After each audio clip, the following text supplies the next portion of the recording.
I got the Switch a few months after its release in 2017 and bought Breath of the Wild alongside it.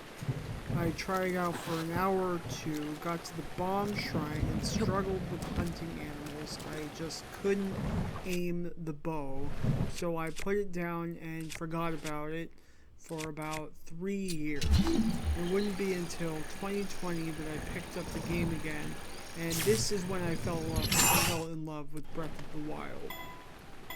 Scrambling around the Great Plateau, finishing the tutorial, and looking in every corner of that one part of the map.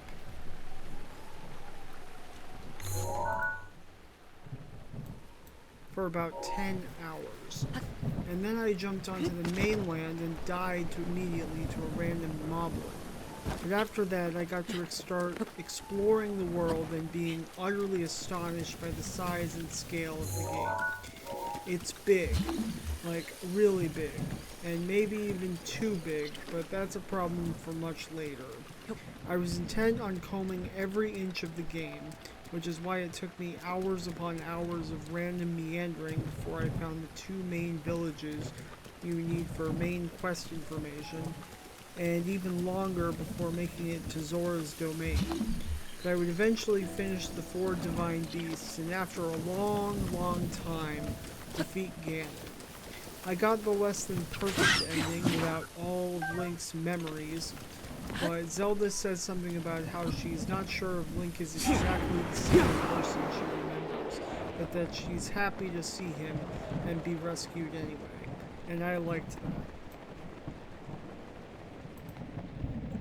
With how much I've heard people talk about botw, I think the way I want to address it is by going through a couple of the most common topics and points of discussion that I hear people talking about the game and addressing my opinion on each of them.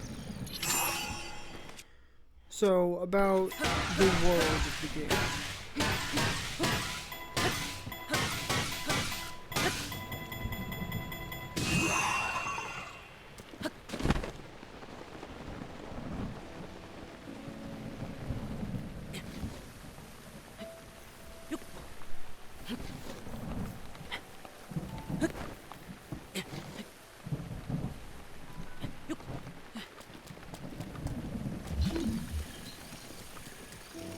I really love the way the soundtrack is largely consisting of atmospheric nature sounds for most of the world rather than an official Zelda soundtrack.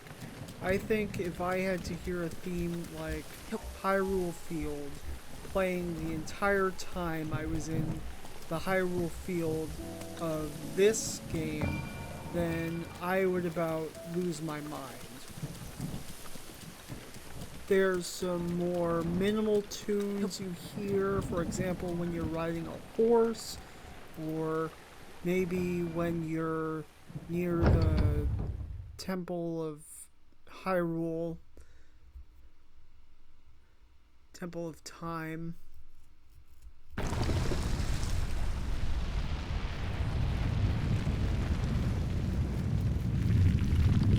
And at least there are still some more proper enemy camps, some of which have treasure, but the latter of the two being important to padding out a lot of the space in the world.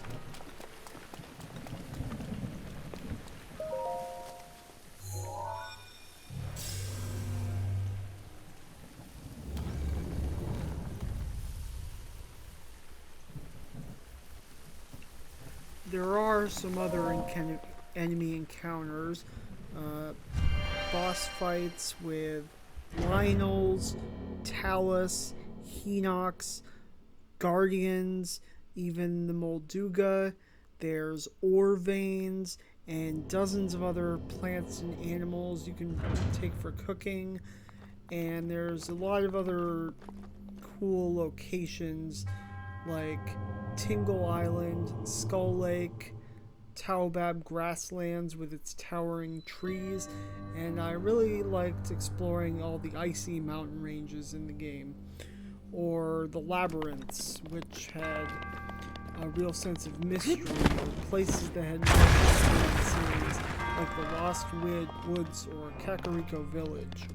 I found the world to be full of interesting places and things to collect, but a lot of it boils down to collecting the same things and fighting the same enemies over and over. I've heard people call the game empty and boring, and while I beg to differ on the idea of it being empty, a lot of these things are used to cover the entire world between. If you're not satisfied with finding a random ore mine or a power-up puzzle, you probably won't be happy finding those things the 100th time either. I've heard similar complaints about games like Pokemon Scarvy and Elden Ring, open world entries in series that were previously semi-linear. I don't know what you can do to make open world games like these actually full of unique and interesting stuff, besides just giving them more time to develop different things in the world. And what about puzzles and dungeons and stuff? I think shrine puzzles are pretty neat. I'm really glad they made it so you can warp to a shrine without solving the puzzle. All you have to do is activate it on the map. It let me use shrines as travel points and skip out on the puzzle so I could wander more in the world. But I did end up doing most of the shrines. Probably the one I liked the least was the Test of Strength. Combat has some variety, but not a whole lot, so these shrines felt more like a chore than something that I enjoyed doing. Plenty of the puzzles were pretty easy, but there were a few that really had me stuck. In fact, I still have a few left. A couple of shrine quests that really left me stumped, and around 5 that I haven't found. I don't know if I'll bother looking for the rest. The other thing that really got me was a couple of the divine beasts. I had very little idea about how to make a map in my head, so I took forever to figure out how Varuda was laid out. And then Von Naboris took even longer because I couldn't make any sense of how the map worked, and navigating around the electric puzzles, it just took me forever to try to figure out how it was arranged.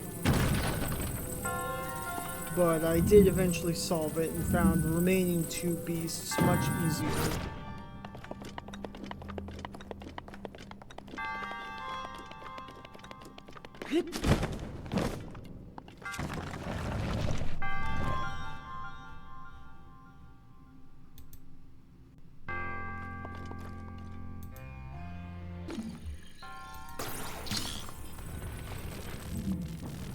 The uniform appearance of shrines and divine beasts is probably a hit or miss for some people.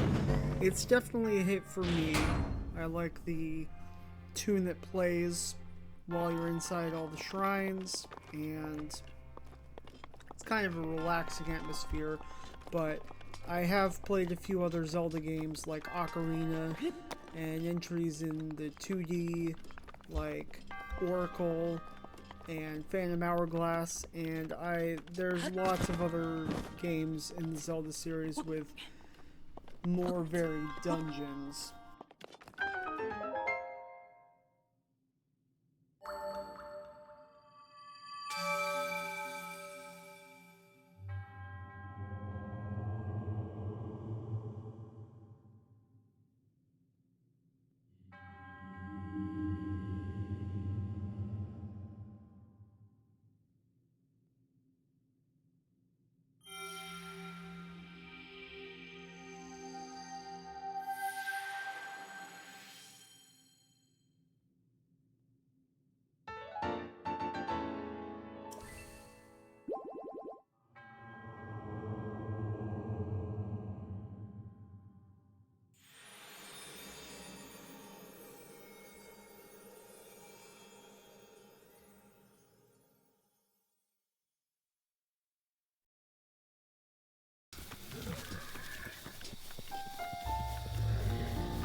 types wasn't the most exciting thing to play after 300 hours or even 10. There is some variety in combat, especially with maneuvers like parry and flurry runs, but not a lot of it. I think the way enemies create color based on how many enemies you fought is a fine solution to the open world. And I got kind of excited when I fought silver enemies and found they dropped shiny gemstones. Eventually I went back to avoiding fights because they still weren't the most interesting thing, especially with how much health they end up having. Way too much HP and become kind of a slog to fight. I don't know what else to improve them with if not for more health. I have to give a bit of credit to the Talus, climbing around on them and then they explode in a shower of gemstones. That's pretty good. And that's why I never got tired of mining for war and getting more pretty rocks. And of course the Guardians. Oh, the Guardians. First or maybe second most terrifying enemy in the game, depending on how you feel. Lionels will leave you alone if you run far away enough. Guardians won't. On the other hand, Lionels require a vicious battle to death, whereas the Guardians can be defeated with 3 parries if you're good enough. One of the coolest discoveries to make in this game, finding out that I can parry Guardian lasers.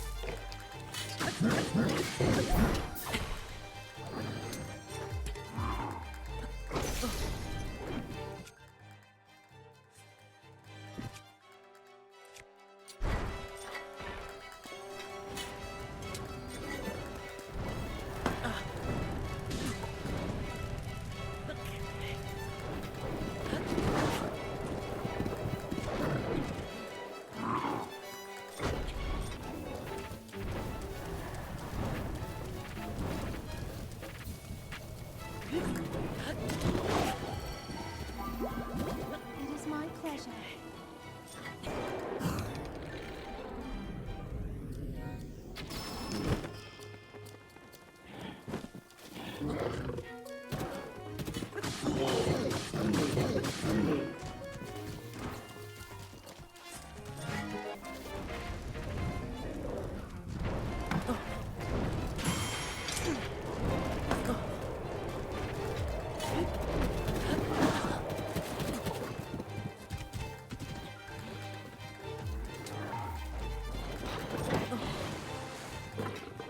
Rivali's Gale is now ready.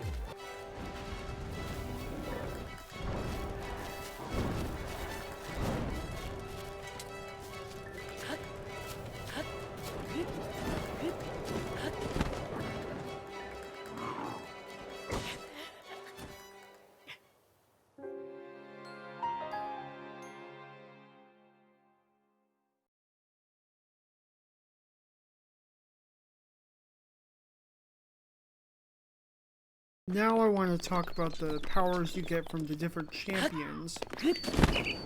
Rivali has to be the most useful one for the aid in exploration, and sometimes you just need a big boost. Mipha is second, covering for my tendency to charge into fights without any plan or run around on low health because I don't expect to run into any enemies. Urbosa is probably third with her help in fighting enemies, and especially against Lionels. And Daruk is last. His shield protection isn't usually useful to me, but I do find it indispensable against Guardians since I always have to relearn the timing of their lasers.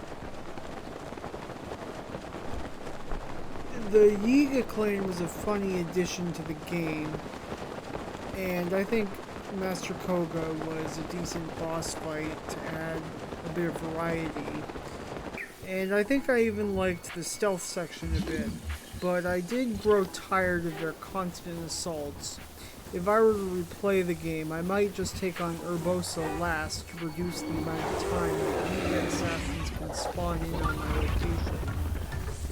But I have to give a huge shout out to Rivali himself. In a game that was full of characters who looked up to Link and praised Link and sometimes had a crush on him, I really took after the one character who didn't think Link was worth beans, and I just thought Rivali was funny, so I enjoyed meeting him. One feature I really loved in the game was the camera. It's part of why I enjoyed seeing new weapons, even if they were very different. And eventually thinking, oh, I can go and photograph that weapon, or I can, oh, I gotta check out the Korok leaf, or the skeleton arms, or other funny tools the game adds, like the mop, or the hoe, I think.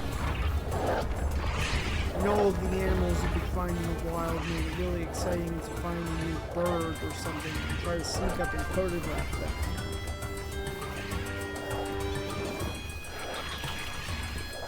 There's bears. And I love the Koroks. Couldn't be more excited to find one. The funniest little guys in the game. I ended on a little more than 600 Korok seeds. There was a moment when I had to admit I was tired of looking for them and that I couldn't be bothered to find the rest, even if I had from a map. As for other milestones of completion, I am short a few shrines, I might have missed a few side quests, and I never bothered upgrading much of my armor, but I don't consider that to be important for completion anyway. I did complete the photo album. If you've noticed my rupees, it's because I got really into hunting when I was in the mountains and I maxed out on meat from the big rhinos and moose. Then I cooked them into meat skewers and sold them all, completely destroying any sense of economic risk the game might give me for trying to decide what to buy. Oh yeah, Master Mode. I've never been enticed to play Master Mode of a Zelda game that I beat. I just played this game. Why would I want to play it again, but more difficult? This was especially true of botw when I found out the key difference in Master Mode, that being enemies restore health. As if the stronger enemies didn't already have enough health, now they're restoring it too? I guess it makes them harder to cheese. You have to plan how to take them out, since they can restore health as soon as you knock them back. But I still don't think I want to play the game under those circumstances. It makes me wonder what I might do to make the enemies different, and I did have one idea.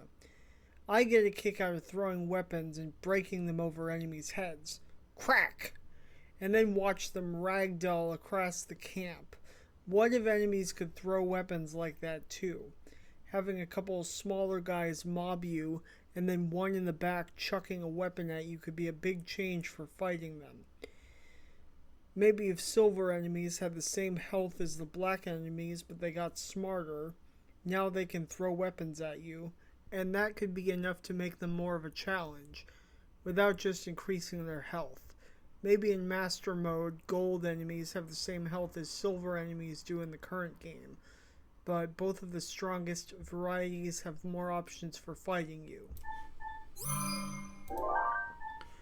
For all the caveats I've given in my praise of the game, I really did love botw, a big, beautiful version of Hyrule with a lot of neat stuff for the Zelda series. More than anything else, it made me realize how much I loved the series and wanted to explore more of it. It feels strange to think about now, but I was once a far more casual fan of the series.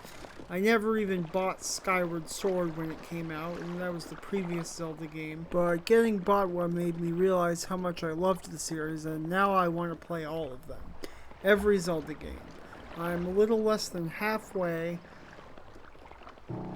After revisiting this game, I went on to play Ocarina of Time again, sort of refresh myself on what the traditional Zelda looked like, and I'm definitely excited to try Tears of the Kingdom, see how it improved or changed the formula of botw. But seriously, after this, I can't play any more enormous open world Zelda games. I need Zelda to be a bit smaller, and maybe even a bit more linear. Give me a story that's happening now rather than the one in the past. I truly do hope that the saga. Somewhat recently, there was a quote in an interview by series director Eiji Aonuma, and he says, "It's interesting when I hear people say that they prefer old entries, because I'm wondering, why do you want to go back to a type of game where you're more limited or more restricted in the type of things or ways you can play?" But I do understand the desires we have for nostalgia, and so I can understand it from that aspect. This quote seemed to have ruffled some feathers from Zelda fans online, and I saw people making videos about it. I think the ocarina-ish style of Zelda is something people are pretty attached to, and I can agree. I love a lot of the games from the series that follow that style.